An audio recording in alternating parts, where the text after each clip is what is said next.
नवरात्रि की शुरुआत कैसे हुई, जानिए सबसे पहले किसने रखा था 9 दिनों का व्रत। नवरात्रि क्यों मनाई जाती है। चैत्र नवरात्रि की शुरुआत कुछ ही दिनों में होने वाली है। ऐसे में चलिए जानते हैं कि आखिर हम नवरात्रि क्यों मनाते हैं। नवरात्रि को 9 दिन मनाने के पीछे की कहानी भी जानने की कोशिश करते हैं।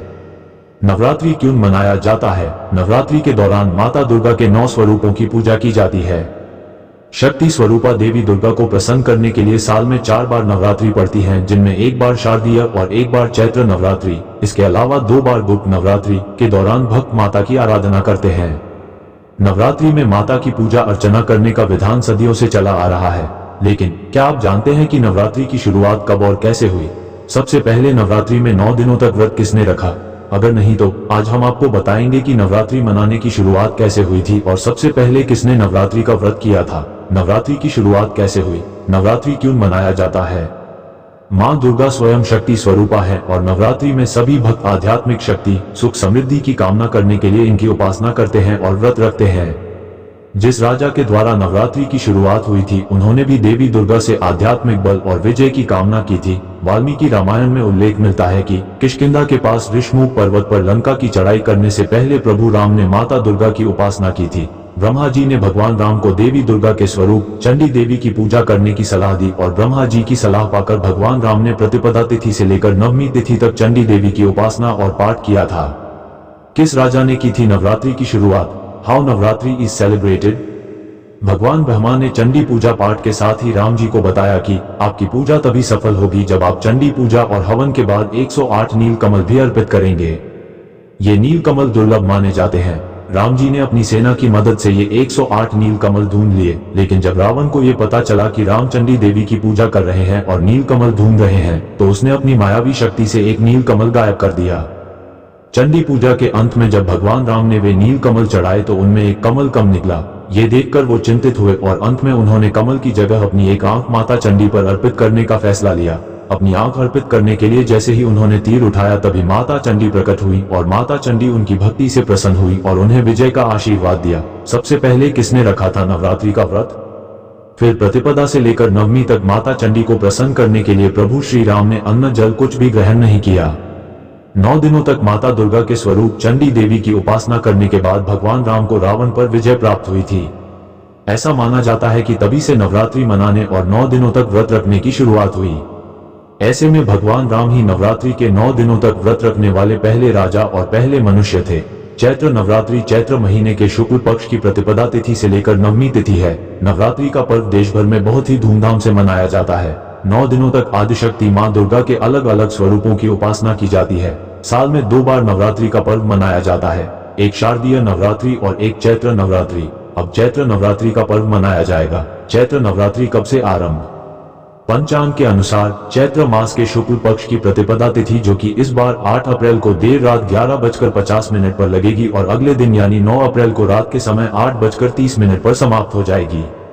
ऐसे में चैत्र नवरात्रि का पहला व्रत 9 अप्रैल को रखा जाएगा। 9 अप्रैल को घट स्थापना का मुहूर्त सुबह 6:03 से 10:14 तक रहेगा। इस बार चैत्र नवरात्रि के पहले दिन सर्वार्थ सिद्धि योग और अमृत योग का संयोग बन रहा है। ऐसे में इस योग के दौरान की गई पूजा व्यक्ति को सुख और समृद्धि दिलाएगा। नवरात्रि का 9 दिन देवी दुर्गा के भक्तों के लिए बेहद खास होता है। ऐसे में भक्त जन नवरात्रि के 9 दिनों में माता दुर्गा के 9 स्वरूपों की पूरे विधि विधान से पूजा। सबसे पहले आपको अपने आसपास के जगहों की साफ सफाई का रखना होगा ख्याल, क्योंकि माता रानी साफ जगहों पर वास करती है।